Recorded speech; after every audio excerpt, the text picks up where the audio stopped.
Okay. So I want to go back to this church, the storefront, around the time that he took over. I'm going to use the real name of this person, but I'm going to call this person Sister and their last name. So my dad had a pickup truck, and my mom and dad would pick up anybody. Like, even when we were going to school, they would see our friends walking. My dad would pick them up. Like, you wasn't walking around my parents. Okay, we would just have to make room. That's when you could sit on each other's laps and ride in the back of the truck. So we're going to call this part 4, and we're going to call this when the manipulation started. So once we was in the neighborhood, of course, we used to have this thing called hot dog and Coke sales just for the building fund. And the person that ran this was amazing. We were close with her children, her and her husband. And they would have these hot dog and Coke sales. Well, we had this group of kids that were always coming by hot dogs and Cokes. And one time their mom came, and their mom was Sister Butler. Sister Butler had, at the time, I want to say 8 or 9 kids. She was a single mother, and she started to come to the church. She always came up for prayer, and you can tell that Sister Butler came from a lot of trauma, a lot of hurt, a lot of pain. Very slim woman, long hair, but you can tell that because of her circumstances in life, it caused her to have issues. And that's all I'm going to say about that. So she would come to church, and my parents would pick her up. And I remember her children getting in the back of the pickup truck with me and my brothers and sisters, right? Because my mother understood, and my dad understood, because it was so many of us, it was so many of them. And we love them, okay? We love them. So Sister Butler, he always would speak behind her back and act as if she was a problem, or in today's term, a scammer. She was always trying to get something. She was a manipulator. She was doing this. She was doing that. Well, the whole time he was sleeping with her. He knew that she had mental health issues. He knew that she had, I want to say that she had a problem with narcotics. I think she did. He knew who to deal with. And amongst all that, she had a heart for God, but what was in her mind and what was in her heart didn't quite match, because the trauma blocked it. Okay, if you understand what I'm saying. Like, you know how you be in a church sometimes and people tend to always talk about that person that always go up to prayer. It always seems like that this person is having a problem. She was something like that. Not that we're to judge people, but you never know what a person is going through, let me tell you. And he made Sister Butler basically seem like she was crazy. But my mother and my father refused to give up on her. They stood by Sister Butler and her children, because he made her seem like she was crazy. And that's how everybody labeled her. Like, oh, here come crazy.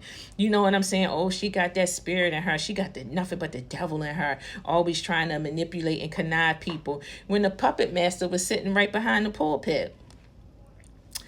A few years ago, I was working at a different hospital, and I was able to come across one of Sister Butler's sons, who is now a RN. Okay, and he was telling me how far him and his siblings had came. Unfortunately, I think his mother was still having problems, because she had a lot of untreated mental health issues, and I think it came from the path that she had walked in life. We have to watch out for those pastors or those people in a place of leadership in the church who tends to place a spotlight on a person, like a negative spotlight, and have people form their opinion of that person without even knowing them. I have been that person, and we're going to get further into that as well. And the pastors that sit in the pulpit and throw shots at you, and they're talking about you. That's what he used to do to Sister Butler. And I believe that one day soon, God is going to have him pay for that, because she was fragile. Like, she was on the brink of, I always viewed her as fragile, because she was so soft-spoken. And even though she had a lot of kids, honey, she was slim. She was beautiful, But because of the weight of the world and the trauma, it made her look tired. And she always looked like she was sad. Never a mean person. You can never get that from her. And she was so humble. I can remember one time we pulled up to get her, and she was feeding her kids breakfast, and she didn't always have a lot of food, and she was offering us breakfast. That's the kind of person she was. And I just always loved her. And she would come back to church. She would leave for a while and come back, and she would have another child, and he would talk about that, how she was out there.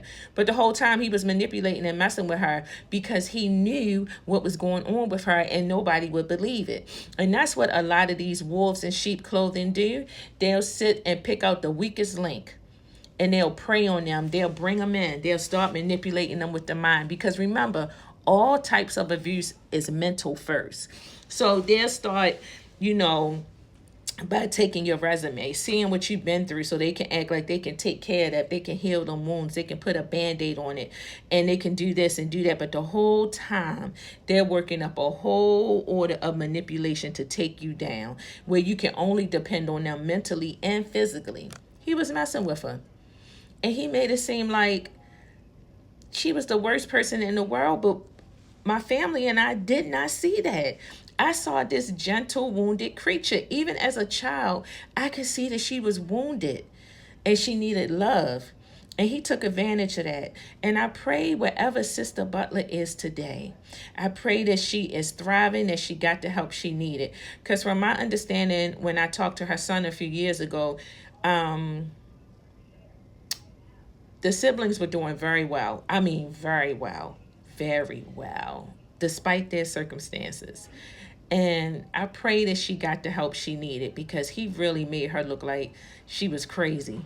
And she wasn't. So I got to go. One of my friends get ready to talk to me. But this is part 4, Sister Butler.